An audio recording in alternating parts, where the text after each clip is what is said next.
Everyone, welcome to the channel. तो आज के इस लेक्चर 4 के अंदर हम लोग बात करेंगे एप्लीकेशन पार्ट की। एप्लीकेशन पार्ट हमें पढ़ना है एल्काइलेशन का। प्रीवियस वीडियो के अंदर हमने बात करी थी एल्काइलेशन की, एल्किलीकरण की। किसका एल्किलीकरण किया था हमने? डाईएथिल मैलोनेट का। डाईएथिल मैलोनेट का मैंने आपको एल्किलीकरण करना सिखाया था, कैसे आप अल्फा जो एक्टिवेट पोजीशन होती है, एक्टिवेट स्थान होता है या सक्रिय स्थान होता है अल्फा पोजीशन, वहां के हाइड्रोजन को हम हटा रहे थे और वहां पर एल्किल समूह को ऐड कर रहे थे। यही काम हमने किया था। तो वहां पे मैंने एक रिएक्शन करवाई थी, आपको एक जनरल रिएक्शन भी करवाई थी और आपको वहां पे मैंने एक एग्जांपल करवाया था। उसमें एक मैंने इंपॉर्टेंट केस करवाया था आपको 3 डिग्री एल्किल हैलाइड का। 3 डिग्री एल्किल हैलाइड जो है उसके अंदर कैसे जो है वो SN2 रिएक्शन नहीं हो पाती है, ऐसा क्यों होता है, वो बात हमने वहां पे डिस्कस करी थी। अब हम लोग जो है उसका अनुप्रयोग पढ़ेंगे, क्या हम कौन कौन से एसिड बना सकते हैं एल्किलीकरण करके डाईएथिल मैलोनेट का। जो मैंने आपको कल एक बना के दिखाया था मोनोकार्बोक्सिलिक एसिड, वहां पे वैसे ही हम मोनोकार्बोक्सिलिक एसिड, डाईकार्बोक्सिलिक एसिड, पॉलीकार्बोक्सिलिक एसिड, ऐसे बहुत सारे एसिड जो हैं वो हम बना सकते हैं एल्किलीकरण की मदद से। तो एक काफी इंपॉर्टेंट टॉपिक, और हर एग्जाम के अंदर जो बीएससी फाइनल का किसी भी यूनिवर्सिटी का आप एग्जाम देंगे तो वहां पर आपको इस एसिड से जो है जरूर सवाल मिलेगा। आपको पर्टिकुलर कोई भी एसिड वहां पे दे देगा और आपको कहेगा कि आप इसका ये एसिड बना के दिखाइए। ठीक है, तो हम स्टार्ट करेंगे। उससे पहले मैं एक बार फिर से आपको बता देता हूँ कि जो 4 स्टेप हम कर रहे थे एल्किलीकरण की रिएक्शन, जो हम कितने स्टेप्स में कंप्लीट कर रहे थे, हम 4 स्टेप्स में कंप्लीट कर रहे थे। पहला स्टेप क्या था हमारे पास? फर्स्ट स्टेप के अंदर हम लोग बात कर रहे थे किसकी? फर्स्ट स्टेप के अंदर मैं आपके पास लेके आ रहा था C2H5ON, नेगेटिव चार्ज और पॉजिटिव चार्ज, या मैं कह सकता हूं कि मैं एक स्ट्रॉन्ग बेस यूज कर रहा था। ऐसा ही था, क्या यूज कर रहा था? एक स्ट्रॉन्ग बेस यूज कर रहा था। स्ट्रॉन्ग बेस वहां पे क्या काम कर रहा था? एसिडिक एच को बाहर निकाल रहा था और हमें क्या बना के दे रहा था? न्यूक्लियोफाइल बना के दे रहा था। समझ गए? उस न्यूक्लियोफाइल में फिर रेजोनेंस भी होता है, वो रेजोनेंस स्टेबल भी होता है। ठीक है, ये बात तो हो गई। अब हम क्या कर रहे थे, जो हमारे पास जो संयुग्मी क्षार बन रहा था या हमारे पास जो न्यूक्लियोफाइल बन रहा था, उस न्यूक्लियोफाइल के अंदर जो है हम अटैक करवा रहे थे। उस न्यूक्लियोफाइल जिस पर अटैक करा रहे थे सेकंड स्टेप के अंदर एल्किल हैलाइड, यही काम कर रहे थे। जो आपके पास बेस जो है वो आपको हाइड्रोजन निकाल दे रहा था। हाइड्रोजन निकलने के बाद जो आपके पास न्यूक्लियोफाइल बनता है, उस न्यूक्लियोफाइल का किस पे अटैक करवा रहे थे हम? एल्किल हैलाइड पे। तो हम अटैक करवा रहे थे किस पर? एल्किल हैलाइड पे। इतना काम हो रहा था। थर्ड स्टेप के अंदर हम लोग क्या कर रहे थे? थर्ड स्टेप के अंदर हम करवा रहे थे जल अपघटन। जल अपघटन या इसको क्या कहते हैं आप? हाइड्रोलिसिस कहते हैं। क्या यही काम हो रहा था? लास्ट और फाइनल जो स्टेप था हमारे पास वो किसका था? हीटिंग का। किसका स्टेप था? हीटिंग का। हम हीट कर रहे थे जिससे वहां से एक CO2 का अणु बाहर निकल जा रहा था और उसके बाद हमें क्या मिल रहा था? मोनोकार्बोक्सिलिक अम्ल बन रहा था। अगर आपको याद हो तो मैंने जो है वो प्रोडक्ट कुछ इस प्रकार का लिखा था, जो हमने रिएक्शन पढ़ी थी, RCH2C double bond OH। General reaction का प्रोडक्ट जो था वो कुछ ऐसा ही था। तो क्या मैं कह सकता हूं ये मोनोकार्बोक्सिलिक एसिड है? किससे बनाया था हमने? डाईएथिल मैलोनेट से बनाया था। तो ऐसे ही हमें जो है वो अलग अलग एग्जांपल्स यहाँ पर पढ़ने हैं। हम मोनोकार्बोक्सिलिक एसिड भी बनाएंगे, हम डाईकार्बोक्सिलिक एसिड भी बनाएंगे और हम पॉलीकार्बोक्सिलिक एसिड भी बनाएंगे। यहाँ से जरूर सवाल आता है, इंपॉर्टेंट टॉपिक है। अगर आपने प्रीवियस लेक्चर्स नहीं देखे तो पहले आप उनको देखिए और स्टेप बाय स्टेप सारी जो है पूरी एक्शन को आप फॉलो कीजिए। तो चलिए स्टार्ट करते हैं हमारे फर्स्ट एग्जाम्पल के साथ। तो स्टार्ट करते हैं हम यहाँ पे हमारे पास जो मोनो और डाईकार्बोक्सिलिक अम्ल जो है उसके सिंथेसिस के बारे में। सबसे पहले मैं आपको बता देता हूँ कि आपके पास जो मैलोनिक एस्टर होता है या डाईएथिल मैलोनेट होता है, उसका आप यूज करके जो है वो एसिड बना सकते हैं। कौन कौन से? मोनो और डाईकार्बोक्सिलिक एसिड। अब चलिए हम स्टार्ट करते हैं। सबसे पहले मैं नंबर 1 में बात करूंगा किसकी?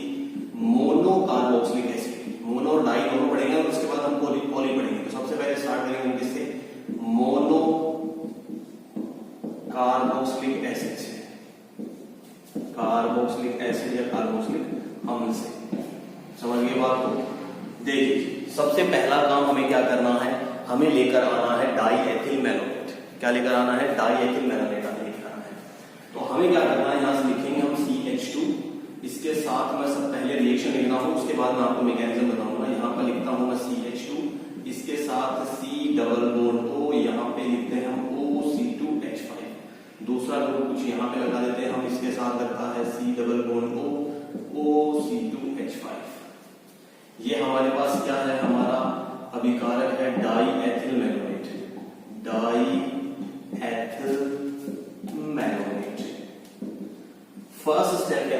काम कराते हैं। पहले मैं रिएक्शन बता देता हूँ यहाँ पे आपको। फर्स्ट स्टेप के अंदर हम काम करवाते हैं, यहाँ पे लेकर आते हैं NaOC2H5, Na पर पॉजिटिव और OC2H5 पर नेगेटिव चार्ज। और सेकंड स्टेप में हमारे पास क्या रहता है, एल्किल हैलाइड रहता है, जिसपे हमें अटैक करवाना है। समझ गए बात को? अब देख लीजिए यहां हम क्या लिखेंगे, देखो CH आपको बनाना क्या है, मोनो कार्बोक्सिलिक एसिड बनाना है, ठीक है। तो आपको यहां पे लगाना है एल्काइल ग्रुप, इसके साथ आप क्या लिखेंगे C double bond O OC2H5, यहां पर आप लिखेंगे C double bond O OC2H5, ठीक है। यहां पे अब आपको क्या करना है, थर्ड स्टेप करना है। थर्ड स्टेप में आप क्या करते हैं, थर्ड स्टेप के अंदर मैं यहां पे भी फर्स्ट लगा देता हूं, ठीक है। यहां पे आप क्या करते हैं, इसके बाद आप करते हैं इसका जल अपघटन, और फोर्थ स्टेप में आप क्या करते हैं, आप हीटिंग करते हैं, या ये भी सेकंड बन जाएगा, ये फर्स्ट और ये सेकंड। फोर्थ स्टेप में आप क्या करते हैं, हीटिंग करते हैं। तो फाइनली आपके पास क्या प्रोडक्ट बनेगा, देखो RCH2 C double bond OH। क्या आपके पास मोनो कार्बोक्सिलिक एसिड बना? ये बात हम कल भी पढ़ चुके हैं, लेकिन आज हमें मुझे इसकी एप्लीकेशन करवानी था, तो मैं वापस आपको एक बार एक्सप्लेन कर रहा हूं। मोनो कार्बोक्सिलिक, क्लियर है कहानी? अब देखिए, अब हम लेते हैं यहाँ पर एग्जाम्पल से यहाँ पे स्टार्ट करते हैं।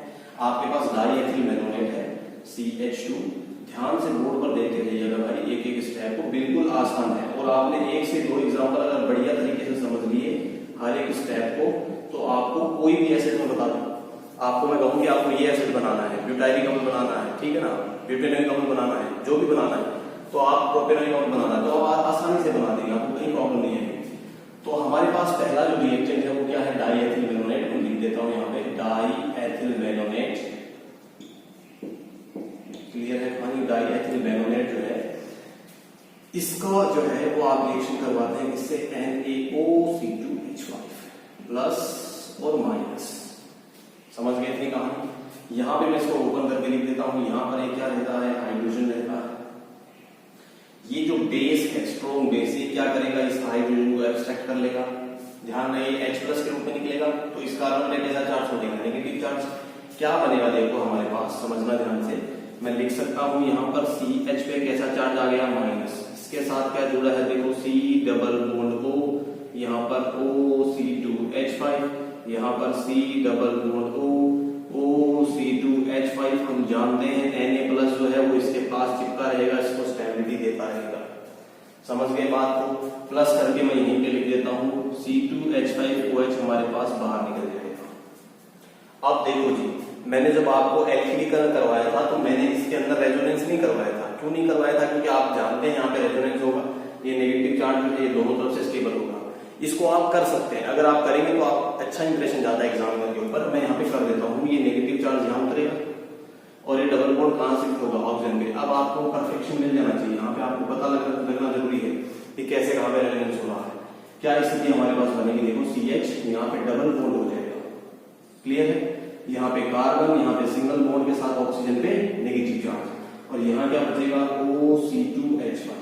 यहाँ हमने इसको छेड़ा ही नहीं है, C double bond O OC2H5। समझ गए कहानी को? अब मैं इसकी जो अगली स्ट्रक्चर है उसको थोड़ा यहाँ ऊपर बना रहा हूँ, इसको आप देखते जाइएगा, क्योंकि हमें सेकंड स्टेप भी करना है। अभी भी रेजोनेंस होगा, कैसे होगा देखो, लॉन पेयर, फिर सिग्मा, फिर पाई, फिर सिग्मा, फिर पाई, फिर कंजुगेशन है। नेगेटिव चार्ज कहाँ उतरेगा, इस ऑक्सीजन कार्बन के बीच में। ये डबल बॉन्ड जो है ये कहाँ उतर जाएगा, देखो पाई सिग्मा पाई, ये कहाँ आएगा, इस कार्बन कार्बन के बीच में। और ये डबल बॉन्ड कहाँ से उतर गया, इस ऑक्सीजन एटम के ऊपर। एरो जैसे चल रहा है उस पर आपको फोकस करना है, एक एक स्टेप, और बिल्कुल आप इसकी प्रैक्टिस करेंगे तो बिल्कुल आपके लिए आसान हो जाएगा। क्या बनेगा देखो, CH, ये क्या बन जाएगा, डबल बॉन्ड, ये कार्बन सिंगल बॉन्ड कैसा चार्ज, नेगेटिव चार्ज। यहाँ क्या लिखेंगे आप, OC2H5। समझ गए? और इसके साथ क्या बचेगा, यहाँ पर सिंगल बॉन्ड, यहाँ क्या बन जाएगा, डबल बॉन्ड OC2H5। क्लियर है कहानी? ये हमारे पास क्या बनी है, इसकी रेजोनेटिंग स्ट्रक्चर्स। अब देखो जी, ये हमारे पास क्या है, ये हमारे पास सक्रिय, ये कहें आप सक्रिय नाभिक स्नेही है, सक्रिय सक्रिय नाभिक स्नेही। सक्रिय नाभिक स्नेही मैं इसको इसलिए कह रहा हूं कि यही फॉर्म है जो अटैक करेगी इस पर, एल्काइल हैलाइड पर। ये तो क्या है, दोनों फॉर्म स्टेबल है, चाहे आप इसकी बात कर लें चाहे आप इसकी सेकंड की बात कर लें। क्यों स्टेबल है भाई, ध्यान से समझ लेना इस बात को। कोई भी अधिक विद्युत ऋणी परमाणु होता है वो चाहता है कि उस पर नेगेटिव चार्ज रहेगा, और अगर उस पर नेगेटिव चार्ज रहेगा तो उसका स्थायित्व ज्यादा होता है। इसमें आप देखें इस वाले स्ट्रक्चर में जो मैंने इससे बनाई है फर्स्ट स्ट्रक्चर, इसमें क्या ऑक्सीजन एटम पे नेगेटिव चार्ज है, बिल्कुल है, तो ये क्या है, ज्यादा स्टेबल है। सेकंड स्ट्रक्चर के अंदर आप देखें इसके अंदर भी क्या है, ऑक्सीजन एटम पे नेगेटिव चार्ज है, तो ये क्या है, स्टेबल है।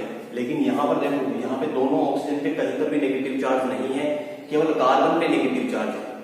और ये क्या है, हमारे पास सक्रिय फॉर्म है, एक्टिव फॉर्म है, यही अटैक करेगी किस पर, हमारे एल्किल हैलाइड पे। अब देखो जी, आपको क्या करना है, अब आपको एल्किल हैलाइड लेके आना। ये कहानी हमारी किसकी हुई, फर्स्ट स्टेप की हुई अभी तक। मैं यहाँ लिख दे रहा हूँ सेकंड स्टेप को, ध्यान से समझना एक बात को। अब हमारे पास जो सेकंड स्टेप के अंदर जो न्यूक्लियोफाइल का काम करेगा वो कौन करेगा, CH, C double bond O, O C2H5, C double bond O, O C2H5। यही अटैक करेगा नाभिक से। किस पर करेगा, देखो मैं आपको देता हूं एल्काइल जो है, एल्काइल समूह की जगह मैं ले लेता हूं यहाँ पे C2H5I, ठीक है। ये क्या है, हमारे पास एथिल आयोडाइड है, एथिल ग्रुप है। ये नेगेटिव चार्ज कहां अटैक करेगा, देखो इस कार्बन सेंटर पे। अगर आपको प्रॉब्लम है तो आप इसको ओपन करके भी लिख सकते हैं। कैसे लिखेंगे, देखो पता होना चाहिए ये सारी बेसिक बातें। CH3 CH2I, यहाँ पे डेल पॉजिटिव रहता है, यहाँ पे डेल नेगेटिव रहता है, क्योंकि कार्बन की विद्युत ऋणता कम है और हैलोजन या आयोडीन की विद्युत ऋणता क्या होती है, ज्यादा। तो ये क्या करेगा, इस पॉजिटिव सेंटर पे अटैक करेगा। यहां से क्या होगा, आयोडीन बाहर जाएगा। समझ के बात को। ये कैसी मैकेनिज्म होती है सर, ये SN2 मैकेनिज्म होती है, आपकी बताई गई। SN2 क्या होता है, न्यूक्लियोफाइल अटैक करेगा नया वाला, पुराना वाला न्यूक्लियोफाइल बाहर जाएगा। इतनी बात आपको पता होगी। अब देखो हमारे पास क्या बनेगा, CH, यहां पर आप क्या लिखेंगे, देखो CH2, यहां पर क्या लिख देंगे आप, CH3। ये CH2 और CH3 कहां जुड़ जाएगा, इस कार्बन पे। अब आगे क्या बनेगा, देखो CH जो है इसके ऊपर C double bond O, O C2H5, C double bond O, O C2H5। क्या यही बनेगा। एक चीज और देखा, यहाँ पे आप क्या लिखते हैं, इसके पास Na+, ठीक है। ये Na+ जो है ये I माइनस से रिएक्ट करके आप बना देगा NaI। क्या यही बनेगा, बिल्कुल सर यही बनेगा। अब देखिए मैं ऊपर वाली जो हमारी अभिक्रिया है उसको एक बार थोड़ा सा साफ कर देता हूं, ताकि जो है हम नेक्स्ट स्टेप लिख सकें। यहाँ वाली स्थिति को मैं थोड़ा सा हटाता हूं, फिर हम देखेंगे हमारा थर्ड स्टेप और फोर्थ स्टेप क्या हमारे पास मोनोकार्बोक्सिलिक बनेगा। अब देखिए जी, थर्ड स्टेप में यहाँ पे लिख दे रहा हूं। थर्ड स्टेप हमारे पास क्या रहने वाला है, स्टेप नंबर थर्ड, उसको यहां लिखिए आप CH, इसके ऊपर क्या जुड़ा है CH2, यहां क्या जुड़ा है CH3, इसके साथ क्या लगा है C double bond O, O C2H5, C double bond O, O C2H5। क्या ऐसा ही कुछ बना होगा आपके पास। क्या करते हैं आप थर्ड स्टेप के अंदर, थर्ड स्टेप में हम क्या करते हैं, जल अपघटन करते हैं, जल अपघटन, ठीक है। एसिडिक जल अपघटन होता है, अम्लीय जल अपघटन होता है। कैसे करते हैं, देखो मैं आपको शॉर्ट तरीका बता रहा हूं, ठीक है ना। H और OH, H और OH, जो ज्यादा विद्युत ऋणी है ऑक्सीजन उसके साथ मैंने क्या लिख दिया, हाइड्रोजन, और जो कम विद्युत ऋणी है उसके साथ मैंने OH ग्रुप जो है जिसका नेगेटिव चार्ज होता है वो लिख दिया, और इसको ऐसे ब्रेक कर दिया मैंने। क्या बनाएगा, देखो CH, इसके साथ CH2, और यहां पर लिखेंगे CH3, इसके साथ लिखा हुआ है C डबल बॉन्ड O, ये क्या बन जाएगा O और H, क्या लिखा हुआ है यहाँ पर OH, यहां पर भी क्या बन जाएगा C double bond O, OH, plus बाहर क्या जाएगा 2 मोल C2H5OH। हो गया थर्ड स्टेप। अब हमारा लास्ट और final step, step number fourth. क्या करते हैं हम, फोर्थ स्टेप के अंदर हम हीटिंग करते हैं। C डबल बॉन्ड O, यहां पर लिखेंगे OH, C double bond O, यहां पर लिखेंगे OH, इस पे हमने एल्काइल समूह को जोड़ा CH2 और CH3। इसका आपको क्या करना होता है, हीटिंग करना होता है। टेम्परेचर मेंशन कर दें तो बहुत ही अच्छी बात है, नहीं करें तो भी आप हीटिंग का सिंबल लिख के छोड़ सकते हैं। यहां से क्या बाहर जाएगा, देखो एक CO2 का अणु, किसी से भी निकाल सकते हैं आप। ये CO2 यहां से बाहर निकला, ये हाइड्रोजन किस पे है, इस कार्बन के ऊपर है, क्या बन जाएगा देखो, देख के चलना। मैं यहां से लिखना स्टार्ट करता हूं, CH3, इसके साथ क्या लगा है CH2, इसके साथ वाला भी क्या बन जाएगा CH2, क्योंकि ये हाइड्रोजन कहां है, इस कार्बन के ऊपर। अब क्या लिखेंगे इसके साथ आप, C डबल बॉन्ड OH, क्या मोनो कार्बोक्सिलिक अम्ल बना। C double bond OH group कितना है, केवल एक। और मैं आपसे कहूं इसका नाम बताइए एसिड का, तो आप क्या बोलेंगे, इसका नाम क्या होगा, ब्यूटेनोइक अम्ल। ब्यूटेनोइक अम्ल, कितने कार्बन है, 4, 1 2 3 4, ब्यूटेनोइक अम्ल। तो मैं आपको ये कह दूं कि मोनो कार्बोक्सिलिक अम्ल बना के दिखाइए, तो आप इसको बना सकते हैं।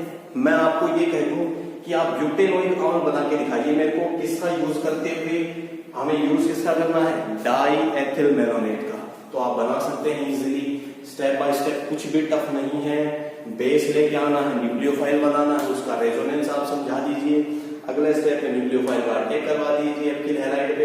एल्किल हैलाइड पे अटैक करवाने के बाद आपको क्या करना होता है, एल्किल हैलाइड पे अटैक होने के बाद हमें हाइड्रोलाइसिस करवाते हैं, जल अपघटन। और लास्ट स्टेप में आप हीटिंग जब करेंगे तो वहां से क्या बाहर निकल जाएगा, CO2। नोट्स जरूर बनाएं, ठीक है, नोट्स जब तक नहीं बनेंगे आपको कॉन्फिडेंस नहीं आएगा।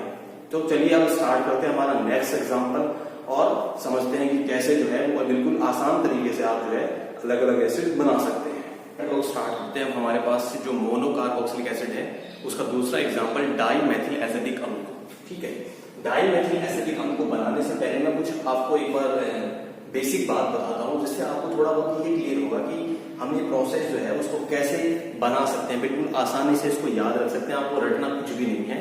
तो चलिए मैं आपको एक बार थोड़ा सा तरीका बताता हूँ बनाने का। CH3, C double bond O और यहाँ पर OH।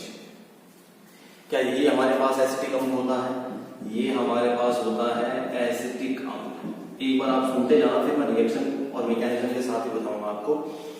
एसिटिक अम्ल जो है, अब मैं आपसे कहूं कि इस कार्बोनिल जो है C डबल बॉन्ड O जो है, इसके रेस्पेक्ट में ये पोजीशन कौन सी है, अल्फा है। हमारे पास एक ही कार्बन है, इस कार्बोनिल के अलावा वही पोजीशन क्या है, हमारे पास अल्फा पोजीशन है। अब देखिए जी, हमें अल्फा पोजीशन पे क्या करना है, 2 मैथिल समूह लगाने हैं, क्योंकि हमें क्या बनाना है, डाईमेथिल एसिटिक अम्ल। तो मैं क्या करता हूं, यहां से जो फ्री वैलेंसी बनेगी, पहली फ्री वैलेंसी और दूसरी फ्री वैलेंसी, 1 2 3, और एक क्या जुड़ा इसके साथ, हाइड्रोजन। इस पर मैंने क्या लगा दिया है CH3, और इस पर मैं क्या लगा रहा हूं CH3। अब इसका नाम क्या हो जाएगा, डाईमेथिल एसिटिक अम्ल। यही हमें बनाना है। मैंने क्या किया, सिर्फ एसिटिक अम्ल लिया, उसके अल्फा पोजीशन जो है, ये कौन सी पोजीशन है, अल्फा पोजीशन, उसके ऊपर मैंने 2 मैथिल समूह लगा दिए। नाम क्या हो गया, डाईमेथिल एसिटिक अम्ल। और एग्जांपल किसका है, मोनो कार्बोक्सिलिक अम्ल का, क्योंकि यहाँ पे COH ग्रुप है, केवल कितना जुड़ा हुआ है, 1। अब हम लोग पढ़ते हैं कि कैसे आप लोग जो है वो एसिटिक अम्ल को यूज करके क्या बनाएंगे, डाईमेथिल एसिटिक अम्ल। देखिए जी, बोर्ड पर देखना बिल्कुल ध्यान से। एग्जाम्पल हमारे पास कौन सा है, ये 2 मोनो कार्बोक्सिलिक अम्ल का नाम हमें क्या याद रखना है, डाईमेथिल एसिटिक अम्ल। इसको बनाना है डाईमेथिल एसिटिक अम्ल, आपकी नजरों में घूमते रहना चाहिए, डाईमेथिल एसिटिक अम्ल। और कैसे बनता है, कैसे आपको नाम जो है कैसे याद रखने हैं, ये भी मैं बता रहा हूं आप लोगों को साथ साथ। डाईमेथिल एसिटिक अम्ल हमें बनाना है। देखिए जी, पहला काम क्या है, पहला काम हमें क्या करना है, CH2, इसके साथ C डबल बॉन्ड O, यहां पर OC2H5। समझ गए बात को। अब देखो जी, यहाँ पे हमें क्या करना है, C double bond O, OC2H5। ये हमारे पास क्या है, ये हमारे पास है डाईएथिल मेलोनेट, जो हमारा चीन परिचित है, ठीक है ना। सबसे हम ज्यादा हम इसी को यूज कर रहे हैं, डाईएथिल मेलोनेट को। अब तो आप लोगों को याद हो गया होगा डाईएथिल मेलोनेट क्या है। देखो जी, पहला काम हम क्या करते हैं, हम पहला काम करते हैं यहाँ पर क्या, मैं सीधा ही यहाँ पे लिख देता हूँ क्या, NaOC2H5, positive charge, negative charge. दूसरा काम हमें क्या लेना है, हमें करना है यहाँ पे CH3I, मेथिल आयोडाइड लेना है, और उसके 2 मोल लेने हैं। समझ गए बात को? अब देख लीजिए यहां से हमारे पास क्या प्रोडक्ट बनकर सामने आएगा। यहां पे हमें मिलेगा CH, इसके साथ CH3, यहां पर भी क्या जुड़ जाएगा CH3, यहां जुड़ा होगा प्यारे बच्चों C डबल बॉन्ड O, इसके साथ OC2H5, यहां पर C double bond O, OC2H5, lone pair. ये हमारे दो स्टेप हुए कंप्लीट। अब हम बात करते हैं हमारे अगले दो स्टेप्स की, जिसमें आप पहला काम क्या करते हैं सर? हम पहला काम जनरेटर करते हैं। दूसरा काम क्या करते हैं? दूसरा काम हम सर हीटिंग करते हैं, और हीटिंग भी ढंग से करते हैं। कितने डिग्री पे? 150 से 200, इतना टेम्परेचर देना है। देखो जी क्या बनकर आपके पास सामने आएगा दोनों स्टेप्स होने के बाद। CH3, यहां पर CH, इसके साथ CH3, और ये बन जाएगा C डबल बॉन्ड OH। नाम क्या है? डाई मेथिल एसिटिक अम्ल। ये हमारा प्रोडक्ट है जिसको हम बना रहे हैं। अब समझते हैं मैकेनिज्म से। थोड़ा सा जगह का अभाव है तो हम थोड़ा थोड़ा क्या करते चलेंगे, एडजस्ट करते चलेंगे मैकेनिज्म। देखते चलना, नोट्स मेकिंग जरूरी है भाई। पहला काम क्या करते हैं हम? CH2, C double bond O, OC2H5, C double bond O, OC2H5।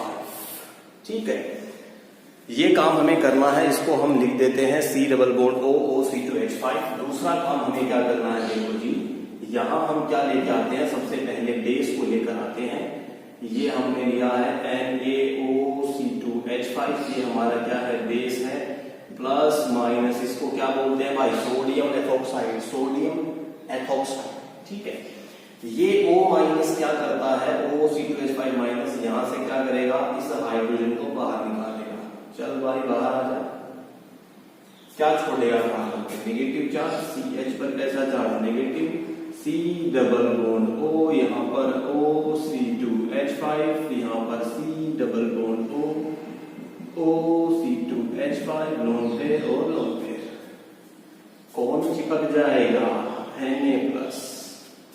चिपका दे।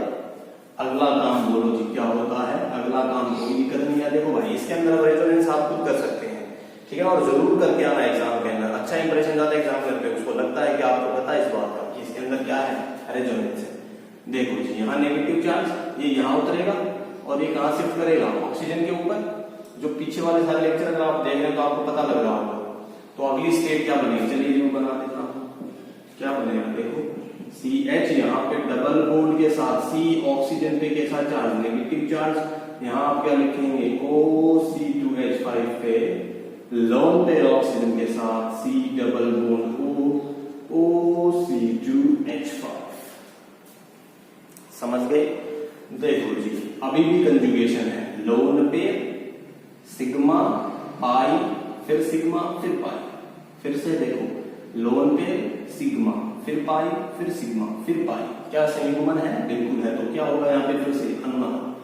ये ऑक्सीजन के दो इलेक्ट्रॉन या लोन पेयर जैसे कार्बन और ऑक्सीजन के बीच में उतरेंगे, डबल बॉन्ड कहां शिफ्ट कर जाएगा? इस कार्बन और कार्बन के बीच में। और ये डबल बॉन्ड अब कहां शिफ्ट कर जाएगा? इस ऑक्सीजन एटम के ऊपर। क्या बनेगा? देखो जी यहां हम इसको बना रहे हैं। यहां क्या लिखोगे आप? देखो CH, ठीक है, यहां आप क्या लिखेंगे? डबल बॉन्ड के साथ कार्बन, यहां क्या बन जाएगा? Oxygen, sorry single bond. Single bond के साथ क्या? कार्बन। यहां क्या लिखेंगे? OC2H5, यहां क्या बन जाएगा? Double bond carbon, single bond oxygen, negative charge, OC2H5। ये हमारे पास इसमें क्या हो गया? अनुनाद हो गया। दिख रहा है आप लोगों को? देख के रहना भाई, आपको इसका अनुनाद करना है। ये हमारे पास क्या है? ये हमारे पास सक्रिय अवस्था है। कहने का मतलब न्यूक्लियोफाइल का काम यही करेगा। एल्किल हैलाइड जो आपने ले लिया है इसके ऊपर कौन अटैक करेगा? यही स्टेट। इसको आप कंसीडर कर सकते हैं एज स्टेप फर्स्ट कर सकते हैं। अब मैं लिखने जा रहा हूं यहाँ पे स्टेप सेकंड। अब हम बाहर जब निकलेंगे तो प्रोडक्ट बनाकर निकलेंगे भाई। ले लो आपकी सक्रिय अवस्था, क्या है सक्रिय अवस्था? CH पर माइनस है, यहाँ पे C डबल बॉन्ड O है, यहाँ पर OC2H5 है, समझ गए? यहाँ पर C डबल बॉन्ड O, यहाँ पर OC2H5 है भाई। इनके लोन पे इनको लौटा दो, लिए नहीं थे हमने तो। देखो जी अगला काम क्या करना है आपको, यहां पर आपको करना है मेथिल आयोडाइड लेकर आना है। क्या लेकर आना है? मेथिल आयोडाइड लेकर आना है। यहां से क्या देखो ये बनेगा आपके पास CH3, समझ गए? ये आपके पास क्या है? Methyl iodide. समझते जाना है एक स्टेप को। CH माइनस कहां टेक करेगा? इस कार्बन के सेंटर पे, और यहां से क्या बाहर जाएगा? I minus. इस पर आंशिक रूप से पॉजिटिव रहता है, इस पर आंशिक रूप से नेगेटिव रहता है, क्योंकि दोनों की विद्युत में क्या होता है? अंतर। ये नेगेटिव चार्ज ने टेक किया कार्बन के सेंटर पे, जो इलेक्ट्रॉन न्यून है, समझ रहे बात को? तो पुराना नाभिक से ही बाहर जा रहा और नया नाभिक से ही टेक कर रहा है। कैसा मैकेनिज्म है सर? ये SN2 मैकेनिज्म है। क्या बन के सामने आएगा देखो, CH यहां क्या जुड़ गया? CH3, समझ गए? इसके साथ क्या जुड़ा है? C double bond O, OC2H5, C double bond O, OC2H5, यहाँ लोन पेयर बरकरार रहेंगे। अब देखो जी कहानी, हमने यहाँ कितने मोल रखे हैं? 2 मोल। एक बार फिर से अटैक होगा किसका? आपको एक बार फिर से अटैक करवाना पड़ेगा न्यूक्लियोफाइल का, एक बार फिर से किस पर? एल्किल हैलाइड पर। तो क्या यही स्टेट अटैक कर देगी? नहीं करेगी। फिर से आपको क्या करना पड़ेगा? आपको बेस लाना पड़ेगा OC2H5 माइनस। ये क्या करेगा? यहाँ जो हाइड्रोजन प्रेजेंट है, इसको मैं ओपन करके लिख देता हूं यहाँ पर। इसको फिर से क्या कर लेगा? यहाँ से एब्स्ट्रैक्ट कर लेगा, खींच लेगा, निकाल लेगा H+ के रूप में। क्या स्थिति बनेगी देखो इस कार्बन के ऊपर? बाकी कोई चेंज नहीं होगा। यहाँ पर ये कार्बन है, इसके ऊपर एक CH3 लगा रहेगा एज इट इज, इसको हम छेड़ ही नहीं रहे। यहाँ पर C डबल बॉन्ड O, यहाँ पर OC2H5, यहाँ पर C double bond O, OC2H5। यहाँ इस कार्बन पे कैसा चार्ज? Negative charge. फिर से सक्रिय स्थिति बन गई है आपके पास, और ये भयंकर अनस्टेबल है, बहुत ज्यादा अनस्टेबल है। क्यों? कार्बन पे नेगेटिव चार्ज है और उसके ऊपर देखो भाई +I समूह लगा है CH3। ये इस नेगेटिव चार्ज को लगातार बढ़ाएगा, और अगर आवेश बढ़ेगा तो स्थायित्व क्या होगा? कम। और जितना स्थायित्व कम होगा उतना ही फास्ट अटैक होगा, अभिक्रियाशीलता उतनी ही ज्यादा होगी। याद रखना, स्थायित्व ज्यादा, अभिक्रियाशीलता कम, एक दूसरे के क्या हो गए? व्युत्क्रमानुपाती। और स्थायित्व कम, अभिक्रियाशीलता ज्यादा, ये बिल्कुल फास्ट अटैक करेगा। अब किस पे? दूसरा मोल जो हमारे पास किसका है? मेथिल आयोडाइड का है। देखो जी कैसे करेगा अटैक? थोड़ा सा मिटा देते हैं, यहां से हम इसको जगह बनाते हैं। देखो अगले स्टेप के लिए कैसे होगा, साथ साथ आप जरूर लिख लिया करें, क्योंकि थोड़ा जगह की कमी रहती है हमारे पास। तो देखो भाई ये जो स्टेट बनी है आपके पास, स्टेप 3 ले लीजिए, चलिए इसको उसमें कंटिन्यू करने के लिए स्टेप 3 क्या करेंगे? देखो आप एज इट इज देखिए, C पर माइनस, यहाँ पर क्या जुड़ा है? CH3। यहाँ क्या लिखेंगे आप? C double bond O, OC2H5। ठीक है, क्या आपको विजिबल है? विजिबल है। यहाँ क्या लिखेंगे आप? C double bond O, OC2H5। समझ गए बात को? देखो जी अब क्या करना है हमें? यहाँ पर हमें लेके आना है किसको? Methyl iodide. फिर से ले लिया मेथिल आयोडाइड।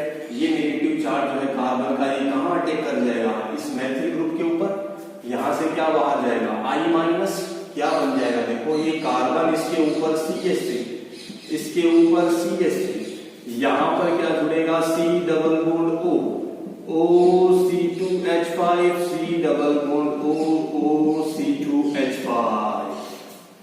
कितने मेथिल आ गए? 2। अब आपको थोड़ा थोड़ा प्रोडक्ट नजर आ रहा होगा।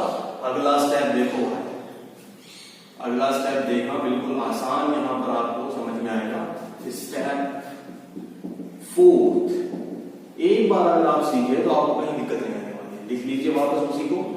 H3C ये किससे जुड़ा है? कार्बन से। इसके साथ जुड़ा है CH3, यहाँ पर क्या जोड़ेंगे C डबल बॉन्ड O, यहाँ पर जोड़ेंगे C double bond O, OC2H5, OC2H5 note there.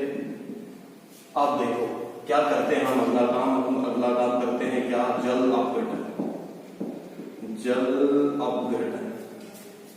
ठीक है। क्या लिखोगे, HOH, बीच में से ब्रेक करो, HOH बीच में से ब्रेक करो, क्या बना दोगे, देखो जी H3C कार्बन, इसके साथ CH3, यहां हम लिख देंगे क्या, C डबल बॉन्ड OH, यहां हम लिख देंगे क्या, C डबल बॉन्ड OH। अगला स्टेप मैं यहीं पे बना रहा हूं, देखो अगला स्टेप क्या होता है, हीट करते हैं, यहां से क्या बाहर जाएगा, एक CO2 का अणु, क्या बच जाएगा, देखो ये कार्बन है, इसके ऊपर कितने CH3 लगे हैं, 2, लिखते चलो एक एक बात को, यहाँ पे क्या लिख दिया मैंने, 2 CH3, इसके साथ क्या है, यहाँ पर एक क्या बच जाएगा, हाइड्रोजन, ये वाला कहाँ जाएगा, इस कार्बन पे है, क्या लिखोगे इसके साथ, C डबल बॉन्ड H, क्या बन गया, डाई मेथिल एसिटिक अम्ल।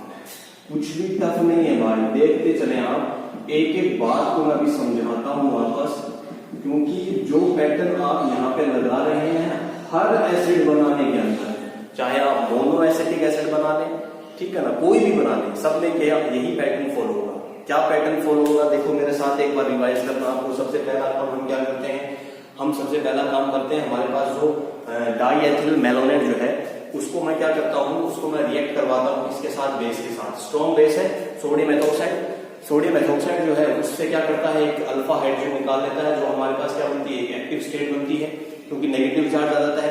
वो न्यूक्लियोफाइल जो है वो क्या करता है, एल्किल हैलाइड पे आक्रमण करता है, एल्किल हैलाइड पे आक्रमण करेगा, पुराना नाभिक नहीं बाहर, नया नाभिक नहीं जुड़ जाएगा, SN2 अभिक्रिया है। अगला काम हम क्या करते हैं, सर अगर हमें 2 प्रतिस्थापी जोड़ने हैं अल्फा पोजीशन के ऊपर, याद रखना मैंने यहाँ पे कितने प्रतिस्थापी जोड़े हैं, 2 CH3 जोड़े हैं, तो मुझे कितने मोल लेने पड़े मेथिल हाइड्राइड की, 2। अगर एक जोड़ना है तो एक स्टेप में काम हो जाएगा। अब देखो भाई अगला स्टेप मैंने फिर क्या किया, मुझे क्या पता था कि मुझे 2 CH3 जोड़ने हैं, तो मैंने फिर से क्या किया, वहां से बेस लेके आया, और जो एक मेथिल समूह जुड़ा हुआ था उस न्यूक्लियोफाइल से मैंने एक हाइड्रोजन और निकाल लिया, उस एक हाइड्रोजन जो है यहाँ से मैंने क्या करा, एक हाइड्रोजन और निकाल लिया, इससे क्या करा मैंने, इसमें रेजोनेंस करके दिखा दिया आपको। अब देखो जो एक्टिव स्टेट होती है, सक्रिय अवस्था, वो यही होती है, इसको मैंने फिर यही लिख दिया, एक मोल फिर से किसका लिया, मेथिल हाइड्राइड का, ये CH- ने कहा टेक किया, इस मेथिल के सेंटर पे आयोडीन, यहाँ से क्या हो गया बाहर, कौन सा प्रोसेस, SN2, यहाँ पे फिर से क्या जुड़ गया, CH3,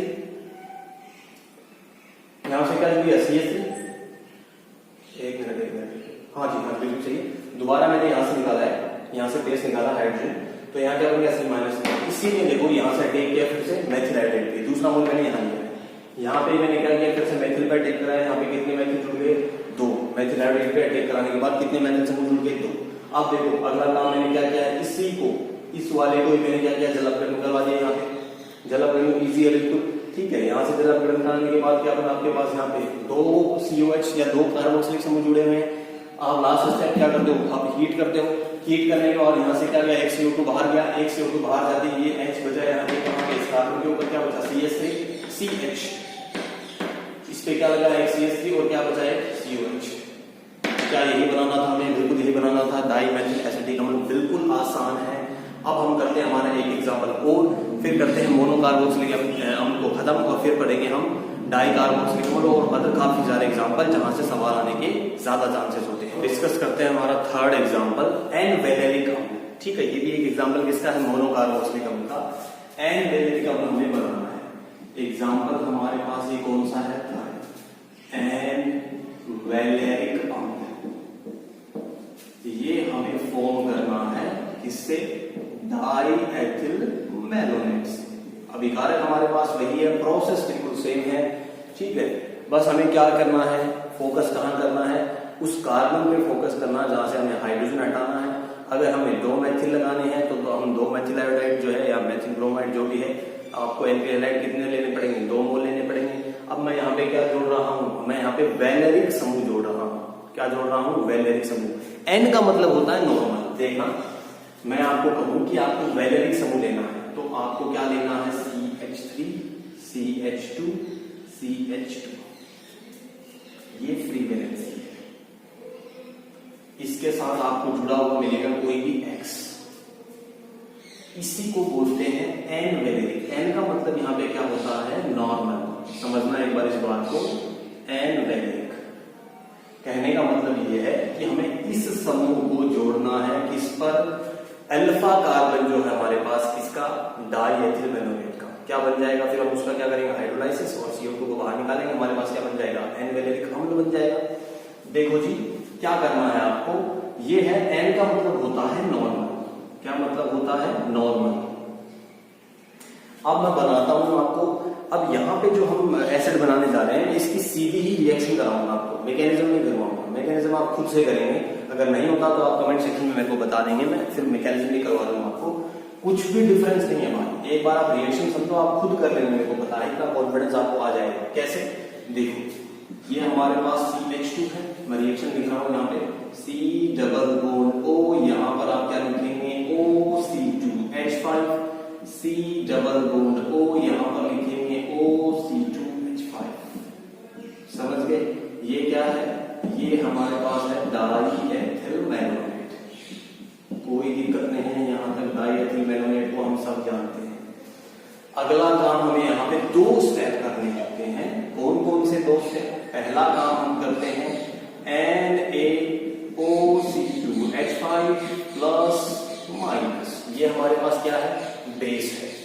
दूसरा काम क्या करते हैं हम, हमें जिस भी एल्किल समूह को जोड़ना है उसको लेकर आते हैं हम, ठीक है, एल्किल हैलाइड के फॉर्म में, और यहाँ से जो न्यूक्लियोफाइल बनाएगा बेस हमारा, वो अटैक करके पुराने वाले नाभिक में जो हैलोजन उसको बाहर निकालेगा और खुद जुड़ जाएगा। तो यहाँ में हम क्या लेके आना है, यहाँ में लेके आना NC3H7, यही है इसका मतलब। आप खोल के भी लिख सकते हैं क्या, CH3 CH2 CH2। इसके साथ आपको यहाँ पे या तो Br मिलेगा या I मिलेगा, तो यहाँ पे आप लिख सकते हैं Br। इन दोनों में कोई फर्क नहीं है, N का मतलब नॉर्मल है। आप जो 3 कार्बन ले रहे हैं वो सीधी श्रृंखला में है, N का मतलब नॉर्मल सामान्य, जिसमें कोई श्रृंखला ब्रांच नहीं है, कोई शाखा नहीं है, सीधी श्रृंखला है, सीधी श्रृंखला है। इसी पे हमें अटैक करवाना है किसका, नए नाभिक नहीं का, और यहाँ से किसको बाहर निकालना है, Br को। क्या बनकर सामने आएगा, देखो यहाँ मैं बनाता हूं, इसके साथ CH, इस यहाँ पे आप क्या लिख देंगे, CH2 यहाँ पर CH3, यही इतना पार्ट होता है Br को बाहर। यहाँ क्या लिख देंगे आप, C double bond O OC2H5, C double bond O OC2H5। Clear है इतनी कहानी। अब हमारे पास 2 स्टेप्स और बच गए, कौन कौन से, step number 3, step number 4। Third के अंदर हम क्या करते हैं, हम जल अपघटन करते हैं। यहाँ पे मैं फर्स्ट लिखता हूँ, ये जल अपघटन, क्योंकि जो अभिकारक यहाँ पे बना है उसके लिए तो ये फर्स्ट स्टेप है। और सेकंड स्टेप आप क्या करते हैं, हीटिंग करते हैं, ठीक है, ये हीटिंग का सिंबल होता है, आप जानते हैं। जल अपघटन होने के बाद क्या स्थिति बनेगी, देखो जल अपघटन होने के बाद और हीटिंग करने के बाद क्या स्थिति बन के सामने आएगी, देखो CH3 CH2, यहाँ पर CH2, इसके साथ आप क्या लिखते हैं, CH2 और C डबल बॉन्ड OH, ये है एन वैलेरिक अम्ल। क्या है, एन वैलेरिक अम्ल। समझ गए बात को। यहां आपको पता है जब मैं क्या कराऊंगा, जल अपघटन, यहाँ क्या लिखूंगा H, यहाँ क्या लिखूंगा OH, ये यहाँ से क्या हो जाएगा बाहर, यहाँ पर H, यहाँ पर OH, यहाँ से क्या हो जाएगा बाहर। कितने एसिड समूह जुड़ गए, 2। हीट जब करूंगा तो एक CO2 को यहाँ से बाहर निकाल दूंगा, ये CH क्या बन जाएगा, CH2 CH3 CH2 CH2 CH2, इसके साथ क्या जुड़ा, C डबल बॉन्ड OH, ये क्या बना, एन वैलेरिक अम्ल। अब आप खुद भी कर सकते हैं, इसका मैकेनिज्म कैसे करेंगे, पहले बेस लेकर उसको क्या बनाएंगे, न्यूक्लियोफाइल बनाएंगे डाइएथिल बेनोनेट को, वो C3H7 Br पे अटैक करेगा, Br बाहर C3H7 जुड़ जाएगा, फिर क्या करा देंगे, जल अपघटन करवा देंगे, जल अपघटन करवा के क्या करेंगे, हीट करेंगे, हीट कराते CO2 बाहर, तो आपका प्रोडक्ट आपको मिल जाएगा। अब आज के वीडियो को यही करते हैं खत्म। अगर वीडियो आपको पसंद आए तो वीडियो को शेयर करिए, और आपके कोई डाउट हो तो उसको आप कमेंट सेक्शन में लिखिए। मिलते हैं नेक्स्ट वीडियो में, धन्यवाद।